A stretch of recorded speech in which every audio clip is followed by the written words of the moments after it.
Hello everyone, welcome to Camo Physical World. My name is Niharika and I'm going to continue Class 12 Chapter 1 Solid State. तो जो हम अपना previous video में पढ़ के आए हैं उसको अगर हम एनसीईआरटी से समझें तो देखिए हमने general characteristic of solid state पढ़ लिया। अमरफस और क्रिस्टलाइन सॉलिड की सारी इंपॉर्टेंट प्रॉपर्टीज़ हम डिस्कस कर चुके हैं। हमने उनके बारे में सारी प्रॉपर्टीज़ जो हैं वो पढ़ लिए हैं। उसके साथ साथ हमने उनका डिस्टिंक्शन पढ़ लिया है, उनके बीच का डिफरेंस पढ़ लिया है। तो हम लोग कायदे से यहाँ तक पढ़ चुके हैं। ओके, तो इसके बाद before moving to the next topic, अगले टॉपिक पे बढ़ने से पहले there are some intext question given. So via this video I am going to solve this intext question. अगर आपने प्रीवियस वीडियो नहीं देखा है तो आप चैनल पर जाकर देख सकते हैं। सॉलिड स्टेट पार्ट 1 के नाम से वीडियो है, मैं लिंक डिस्क्रिप्शन बॉक्स में दे दूँगी। Okay, so let's move to the intext question. तो पेज नंबर 4 के इंडेक्स क्वेश्चन है। क्वेश्चन नंबर 1.1 टू 1.5 हम डिस्कस करेंगे।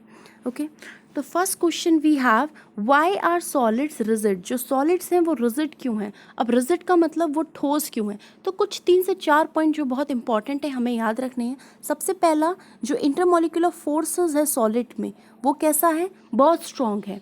अगर इंटरमॉलिक्यूलर फोर्स स्ट्रॉन्ग है तो जो दूसरा पॉइंट इसके साथ साथ हमें याद रखना है वो ये है कि इंटरमॉलिक्यूलर डिस्टेंस जो होगा वो नेग्लिजिबल होगा, तभी तो इंटरमॉलिक्यूलर फोर्स स्ट्रॉन्ग होगा। इंटरमॉलिक्यूलर फोर्स अगर कोई स्ट्रॉन्ग बता रहा है तो उसका मतलब इंटरमॉलिक्यूलर डिस्टेंस जो है वो कैसा है, नेग्लिजिबल है। और कॉन्स्टिट्यूएंट पार्टिकल, जो तीसरा पॉइंट हमें याद रखना है, कॉन्स्टिट्यूएंट पार्टिकल्स क्या रहती हैं, अपनी पोजीशन पर फिक्स रहते हैं। दे हैव फिक्स पोजीशन, और वो क्या कर सकते हैं, फिक्स पोजीशन पर ज़रूर रहते हैं लेकिन वो सिर्फ और सिर्फ अपनी पोजीशन पर ऑसिलेट कर सकते हैं। ठीक है, they can only oscillate on their mean position, that's why solids are rigid. तो क्या हमें याद रखना है कि सॉलिड्स रिजिड क्यों हैं, कि इंटरमॉलिक्यूलर फोर्सेस जो हैं वो स्ट्रॉन्ग है, इंटरमॉलिक्यूलर डिस्टेंस जो है वो नेग्लिजिबल है, कॉन्स्टिट्यूएंट पार्टिकल्स जो है वो फिक्स पोजीशन पर है, और वो क्या कर सकते हैं, सिर्फ और सिर्फ ऑसिलेट कर सकते हैं। Okay, let's move to the next question. Next question we have, why do solids have a definite volume. Solids का वॉल्यूम डेफिनेट क्यों होता है। तो बहुत रिलेटेबल आंसर है प्रीवियस वन से। इंटरमॉलिक्यूलर फोर्सेस जो हैं वो कैसी हैं, बहुत स्ट्रॉन्ग हैं, और कॉन्स्टिट्यूएंट पार्टिकल क्या है, फिक्स। अब इंटरमॉलिक्यूलर डिस्टेंस अगर स्ट्रॉन्ग है, कॉन्स्टिट्यूएंट पार्टिकल अपनी अपनी जगह पर फिक्स रहेगा, तो जाहिर है सॉलिड का वॉल्यूम उस केस में डेफिनेट हो जाएगा। Okay, let's move to the next question. Classify the following as amorphous और क्रिस्टलाइन सॉलिड्स। देखिए यहाँ हमें कुछ एग्जाम्पल्स दिए हैं और हमसे बोला है कि इसमें से आपको बताना है कि कौन सा अमरफस सॉलिड है और कौन सा क्रिस्टलाइन सॉलिड है।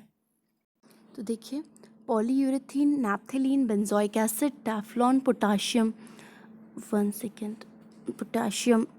Potassium nitrate, cellophane, polyvinyl chloride, fibre glass and copper. तो देखिए हम पहले क्रिस्टलाइन सॉलिड जान लेते हैं।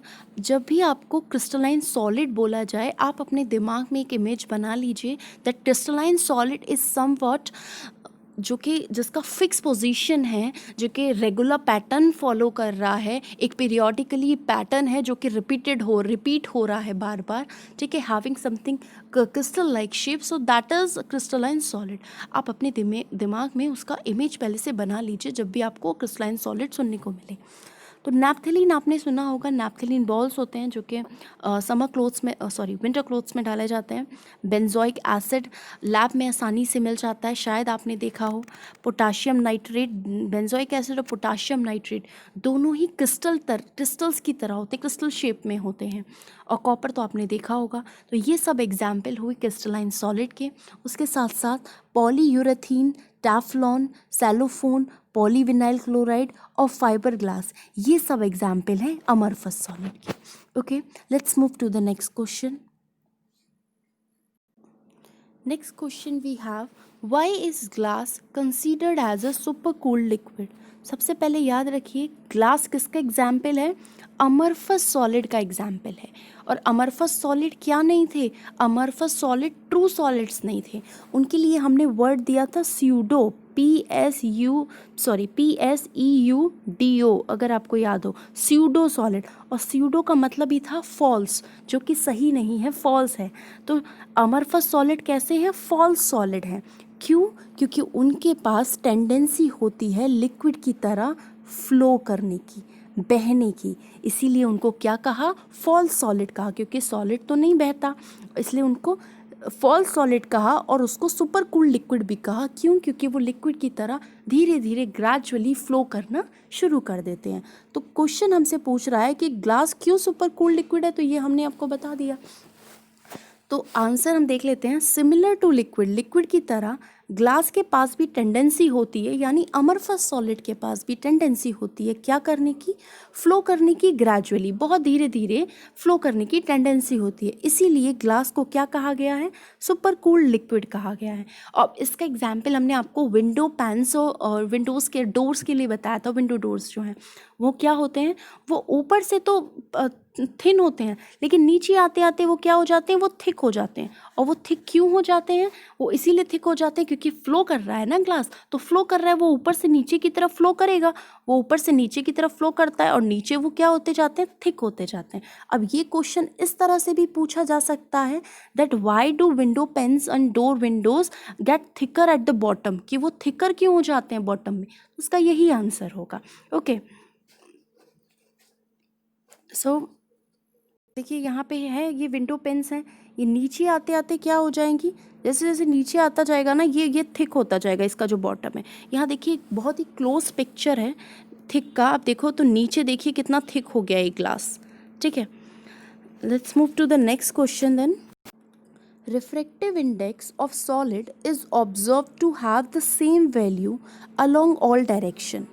अब ध्यान रखिएगा, कह रहा है कि जो रिफ्रैक्टिव इंडेक्स है सॉलिड का, वो हर वैल्यू सेम डायरेक्शन दिखा रहा है, हर डायरेक्शन में वो सेम वैल्यू दिखा रहा है।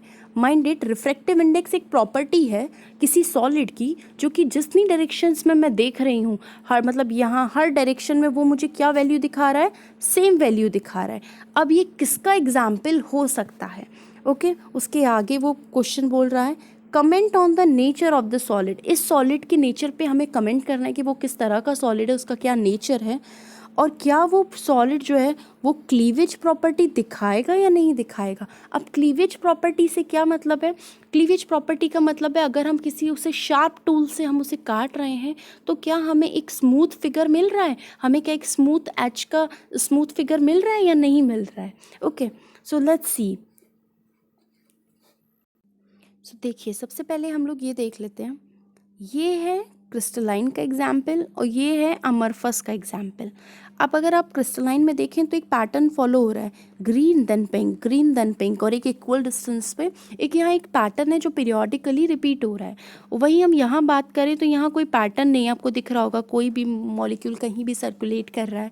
तो अगर मैं इस मॉलिक्यूल को किसी भी डायरेक्शन से व्यू करूँ, यहाँ से करूँ, यहाँ से करूँ, किसी भी डायरेक्शन से करूँ, मुझे हर डायरेक्शन में डिफरेंट ही सर्कुलेशन मिलेगा मॉलिक्यूल्स का। और यही इस सॉलिड का क्या है, प्रॉपर्टी है ना। अमरफस का यही तो प्रॉपर्टी है कि वो शॉर्ट रेंज ऑर्डर है, वो कोई ऑर्डर फॉलो नहीं कर रहा है, उसका जो पैटर्न है वो सिर्फ शॉर्ट डिस्टेंस तक रह रहा है। तो हर डायरेक्शन पे मुझे डिफरेंट ही प्रॉपर्टी मिलेगी जो कि इसका खुद का कैरेक्टरिस्टिक है। इसका मतलब है हर डायरेक्शन में मुझे क्या मिल रहा है, डिफरेंट ही अरेंजमेंट मिल रहा है जो कि उसकी खुद का प्रॉपर्टी है। ठीक है, तो ये रीज़न है, ध्यान दीजिएगा, यही रीज़न है कि आइसोट्रॉपी का, अमरफस सॉलिड का डिफरेंट डायरेक्शन में सेम प्रॉपर्टी मिलने का। क्यों मिल रहा है, क्योंकि डिफरेंट डायरेक्शन में मुझे सेम ही ऑर्डर मिल रहा है। उसका सेम ऑर्डर का मतलब हर डायरेक्शन में वो एक जो उसका हमें डिसऑर्डर मैनर मिल रहा था, वो डिसऑर्डर मैनर मुझे हर डायरेक्शन में मिल रहा है। तो हर डायरेक्शन में अगर मुझे सेम ही मैनर, सेम ही अरेंजमेंट मिल रहा है, इसका मतलब है प्रॉपर्टीज़ तो सेम रहेंगी, प्रॉपर्टीज़ पे तो कोई असर नहीं पड़ा ना।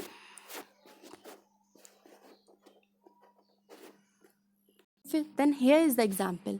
तो जो आइसोट्रोपिक सॉलिड हैं उनकी क्या है, सेम वैल्यू होती है हर डायरेक्शन में, यानी फिजिकल प्रॉपर्टी हर डायरेक्शन में सेम होगी।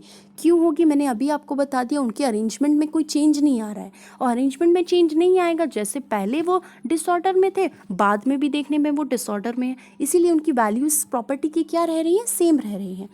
तो आइसोट्रोपिक सॉलिड की सेम वैल्यू होगी फिजिकल प्रॉपर्टी की जब हम उन्हें डिफरेंट डायरेक्शन में मेज़र करेंगे। ठीक है, तो अगर सब डायरेक्शन की value, therefore the given solid having same value along all direction, तो उस सॉलिड को हम क्या कहेंगे, उस सॉलिड को हम अमरफस सॉलिड कहेंगे। ओके, अब उस वो क्लीवेज प्रॉपर्टी दिखाएगा या नहीं दिखाएगा, तो ये हम पढ़ के आए हैं। अमरफस को हम जब काट रहे थे किसी शार्प एज टूल से, तो हमको एक रफ एज का फिगर मिल रहा था, ठीक है। तो इफ़ अमरफस सॉलिड कट किया जा रहा है किसी शार्प टूल से, तो वो 2 पीसेस में टूट जा रहा है, जिसका एक रफ इमेज है जो कि हमें इरेगुलर सरफेसेस के साथ ऑब्टेन हुआ है। हेंस वो क्लीवेज प्रॉपर्टी शो नहीं करेगा। ओके, तो this was about the intext question.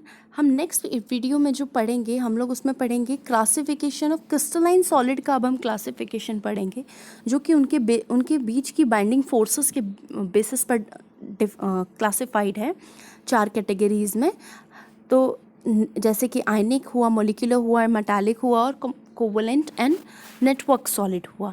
Okay, if you find yourself connected with this video, so please like, share and subscribe and stay in touch with us. Thank you for watching.